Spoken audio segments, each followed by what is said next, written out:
Ce mercredi 21 juin, à l'occasion de la fête de la musique, les jardins de l'Élysée se sont transformés en une véritable piste de danse, pour le plus grand plaisir de Brigitte Macron, qui n'a pas boudé son plaisir.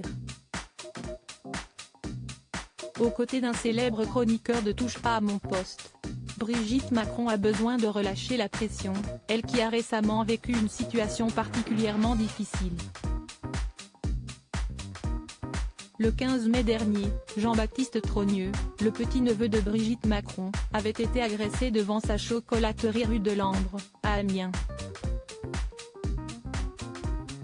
Dans la foulée, Emmanuel Macron avait réagi en s'insurgeant contre les méthodes employées par les individus, condamnant tout acte de violence. Il a été agressé parce que si est notre petit-neveu.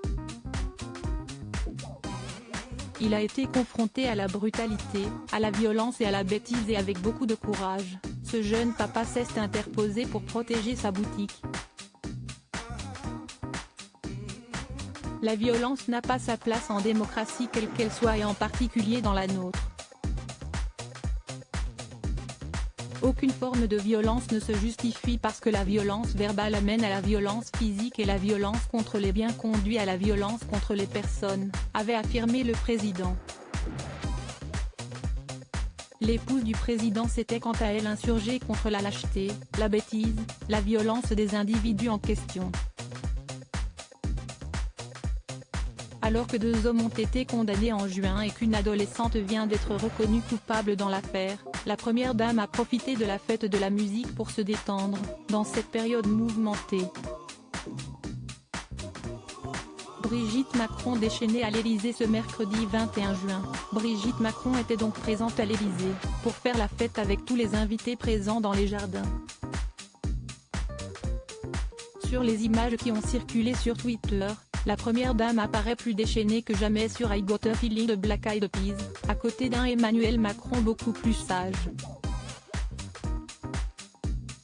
Parmi les participants à cette soirée dans les jardins du Palais, un chroniqueur de Touche pas à mon poste, Bernard Montiel, aperçu lui aussi en train de danser à côté de la première dame. La présence du chroniqueur n'a rien d'une surprise, lui qui n'a jamais caché son amitié avec le couple présidentiel, dont il parle régulièrement. Ravi d'être présent, Bernard Montiel a lui aussi effectué quelques pas de danse, sur une musique qui a décidément mis tout le monde d'accord. Une bonne manière de décompresser avant les vacances d'été.